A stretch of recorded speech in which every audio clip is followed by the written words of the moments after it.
नमस्कार दोस्तों, 1977 में समंदर के अंदर दो बहुत अजीब आवाज़ें रिकॉर्ड हुई। इनकी फ्रीक्वेंसी बहुत कम जबकि एम्पलीट्यूड बहुत बड़ा था। इनको अमेरिका के एटमॉस्फेरिक एडमिनिस्ट्रेशन के रडार ने रिकॉर्ड किया था, लेकिन हैरानी की बात यह है कि यही सेम आवाज़ें 5000 किलोमीटर दूर दूसरे रेडर्स में भी रिकॉर्ड हुई। कैलकुलेशंस के बाद इन आवाज़ों की लोकेशन का अंदाज़ा लगाया गया तो मालूम पड़ा कि यह साउथ पैसिफिक ओशन के एक इंतहा रिमोट एरिया में समंदर के अंदर जनरेट हुई थी। उस वक्त इन आवाज़ों को ब्लूप का नाम दिया गया और इन पर रिसर्च शुरू कर दी गई कि आखिर यह खौफनाक आवाज़ें किस चीज़ की थी। जाहिरी तौर पर यह आवाज़ें किसी बहुत बड़ी चीज़ की होनी चाहिए थी, लेकिन समंदर के इस हिस्से में ऐसा कुछ भी नहीं मिला। कई सालों तक यही समझा जाने लगा कि समंदर के इस हिस्से के नीचे कोई बहुत बड़ा देव क्रिएचर रहता है, लेकिन 2012 के बाद national oceanic and atmospheric administration ने अपना स्टाम्प बदलकर कहा कि 1977 में रिकॉर्ड होने वाली आवाज़ें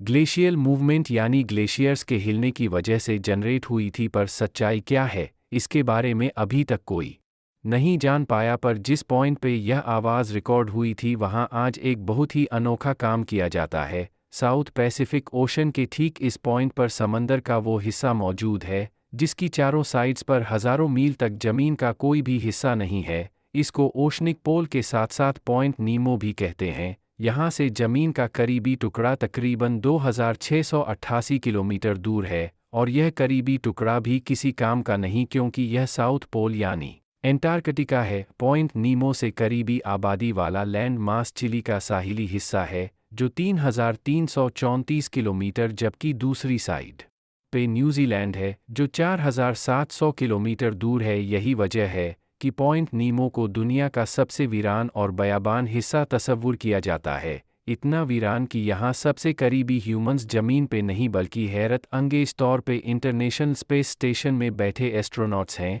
जो दिन में एक या कभी दो मर्तबा पॉइंट नीमो के 400 किलोमीटर ऊपर से गुजरता है। दुनिया से कटे रहने के बावजूद भी पॉइंट नीमो बेमकसद नहीं है। समंदर के इस हिस्से के नीचे इंसानों की वो इन्वेंशंस भी हैं जिसके लिए कभी पैसा दरिया की तरह बहाया जाता था। जी हाँ, पॉइंट नीमो कब्रस्तान है, टूटी हुई सैटेलाइट स्पेसक्राफ्ट्स और रॉकेट्स के टुकड़ों का। पर सवाल यह उठता है कि पॉइंट नीमो डिस्कवर होने से पहले सैटेलाइट्स को कहाँ गिराया जाता था, इनको गिराने की ज़रूरत ही क्यों पेश आती है, और सबसे बढ़कर सैटेलाइट्स को ठीक पॉइंट नीमो तक लाया कैसे जाता है। शो की वीडियोस में एक बार फिर से आपका स्वागत है। पॉइंट नीमो साउथ पैसिफिक ओशन में 22 करोड़ स्क्वायर किलोमीटर के एरिया पर फैला हुआ है। यह इतना बड़ा एरिया है कि इसमें दुनिया का सबसे बड़ा मुल्क रशिया भी फिट आ सकता है, और उसके बावजूद भी इतनी जगह बच जाएगी कि इजिप्ट जैसी 5 कंट्रीज फिट आ सके। पर इन 22 करोड़ स्क्वायर किलोमीटर में इंसानों की कोई आबादी नहीं बसती। इंसान तो इंसान, यहाँ पानी के नीचे भी बहुत सारे सी क्रिएचर्स जिंदा नहीं रह सकते। रिसर्चर्स का मानना है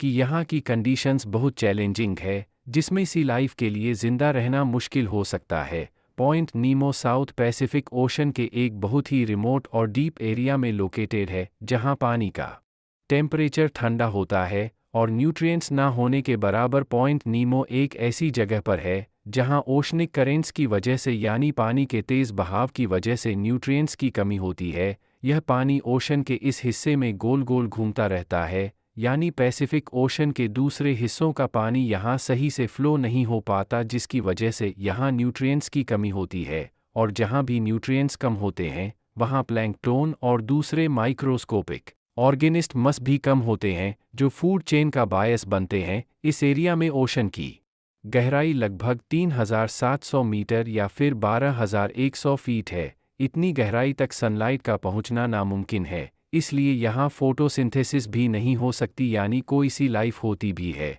तो वह डीप सी ऑर्गेनिस्मस जैसे स्क्विड्स, बायोलुमिनेसेंट फिश और दूसरे डीप सी क्रिएचर्स हो सकते हैं जो एक्सट्रीम कंडीशंस में सरवाइव कर सकें। 1992 में पहली बार एक कैनेडियन इंजीनियर ने पॉइंट नीमो को मुख्तलिफ मैथमेटिकल कैलकुलेशंस करके डिस्कवर किया। यह जगह इतनी रिमोट है कि जिसने इस पॉइंट को डिस्कवर किया आज तक वह खुद भी यहाँ नहीं गया। 9 सालों के बाद 2001 में पहली बार इसको रशियन स्पेस एजेंसी की तरफ से इस्तेमाल किया गया क्योंकि पॉइंट नीमो ओशन का वह हिस्सा है जो इंटरनेशनल वाटर्स में आता है, यानी इसको कोई भी कंट्री ओन नहीं करती। इसी वजह से दुनिया की मुख्तलिफ स्पेस एजेंसीज को यहाँ अपने स्पेस ऑब्जेक्ट्स गिराने के लिए किसी से परमिशन नहीं लेनी पड़ती। 23 मार्च 2001 रशियन स्पेस स्टेशन मीर को लॉन्च हुए 15 साल गुजर चुके थे और अब वह इस काबिल नहीं था कि ज़्यादा अरसे तक मिशन पे रहे। तभी रशियन स्पेस एज ने उसको डी ऑर्बिट करके यानी अर्थ के ऑर्बिट से निकालकर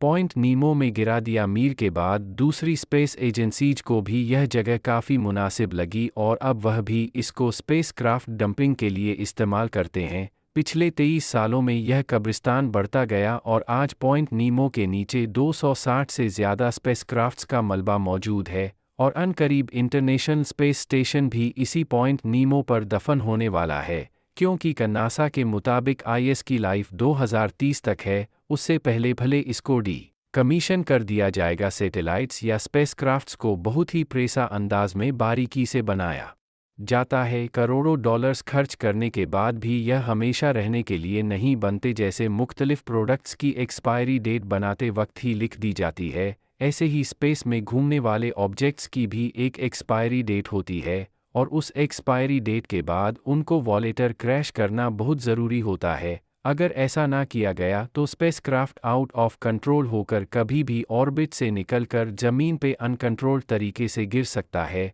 1978 में कॉस्मस 954 जो एक सोवियत सैटेलाइट थी, उसमें कोई मसला हुआ और उसका कांटेक्ट बेस स्टेशन से टूट गया। अब वह सैटेलाइट बेकाबू होकर कुछ वक्त तक अपने ऑर्बिट में रही, लेकिन आखिरकार कई महीनों के बाद वह ऑर्बिट से निकलकर ज़मीन की तरफ बढ़ने लगी। जिस चीज़ का डर था वही हुआ, उसने अर्थ में अनकंट्रोल्ड एंट्री की। लेकिन सबसे बड़ा खतरा इसका आउट ऑफ कंट्रोल होना नहीं, बल्कि इसमें मौजूद न्यूक्लियर रिएक्टर था, जिसकी वजह से इस सैटेलाइट को पावर मिलती थी। यह सैटेलाइट तो आसमान में ही जलकर राख हो गई, लेकिन रेडियो एक्टिव मटेरियल पूरे नॉर्थ कनाडा में फैल गया। उसके बाद एक ऑपरेशन स्टार्ट किया गया जिसका मकसद सिर्फ और सिर्फ इस रेडियो एक्टिव मटेरियल की तलाश और उसकी सफाई था। यह अपनी तर्ज का सबसे बड़ा ऑपरेशन था, जिसको ऑपरेशन मॉर्निंग लाइट का नाम दिया गया। खुशकिस्मती से इसमें किसी का कोई नुकसान तो नहीं हुआ, लेकिन इस हादसे के बाद सैटेलाइट्स को न्यूक्लियर के जरिए चलाने के नुकसान की एक झलक दुनिया ने देख ली। इसके अलावा 1997 में ओक्लाहोमा से ताल्लुक़ रखने वाली लोटी विलियम्स पार्क में वॉक कर रही थी कि अचानक उनके कंधे पर कोई चीज़ आकर गिरी। मालूम पड़ा कि यह डेल्टा 2 रॉकेट का एक टुकड़ा है जो मीलों दूर एटमॉस्फेयर में दाखिल होते वक्त बिखर गया था। लोटी विलियम्स को इस हादसे में कोई चोट नहीं लगी, लेकिन इस हादसे ने सबकी आंखें खोल दी। ऐसे वाक़त फ्यूचर में पेश ना आए। इसी वजह से स्पेस ऑब्जेक्ट्स को ओशन के वीरान हिस्सों के ऊपर ही गिराया जाता है। जब तक पॉइंट नेमो डिस्कवर नहीं हुआ था, इससे पहले भी यह काम पैसिफिक ओशन या फिर ज़मीन के रिमोट एरियाज में किया जाता था। जब भी कोई सैटेलाइट या स्पेसक्राफ्ट क्रैश करना हो तो उसमें लगे थ्रस्टर्स की मदद से पहले उसको ऑर्बिट से निकाला जाता है। ऑर्बिट से निकालने के बाद भी वह अगले कई महीनों तक अर्थ के गिर्द घूमता रहता है, पर आहिस्ता आहिस्ता वह ज़मीन से करीब भी होता जाता है। थ्रस्टर्स कब, कहाँ, किस वक्त और किस पोजीशन में एक्टिवेट करने हैं, यह काम बहुत बारीकी से इंजीनियर्स कैलकुलेट करते हैं।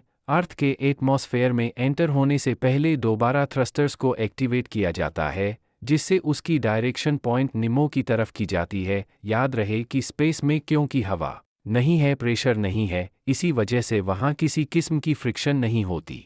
सैटेलाइट्स जो अपने ऑर्बिट में है वह बगैर पावर के अगले कई महीनों तक अपना ऑर्बिट नहीं छोड़ती। इनकी स्पीड बहुत तेज़ होती है, नॉर्मली 15,000 किलोमीटर पर आवर, और जब इसी स्पीड से वह एटमॉस्फेयर में एंटर होती हैं तो फ्रिक्शन की वजह से उनका टेम्परेचर 3000 डिग्री सेल्सियस तक बढ़ जाता है और वह एक फायर बॉल की शक्ल इख्तियार कर लेती हैं। यह टेम्परेचर उनमें लगे मेटल को गला कर राख कर देता है और ज़्यादातर केसेस में मलबा गिरने से पहले ही भाप बनकर उड़ जाता है। लेकिन कभी कभी कुछ मलबा ज़मीन पर भी आ गिरता है, जो अगर आबादी के ऊपर गिरे तो भारी नुकसान भी कर सकता है। यही वजह है कि इनको पॉइंट नीमो के 22 करोड़ स्क्वायर किलोमीटर के एरिया पर टारगेट करके इंसानों को इसके नुकसान से महफूज रखा जाता है। बात की जाए नाम की तो नीमो एक लैटिन वर्ड है जिसका मतलब है नो वन, क्योंकि यहाँ ना इंसान रहते हैं ना समुद्री मखलूक, और यह लोकेशन भी कुछ ऐसी है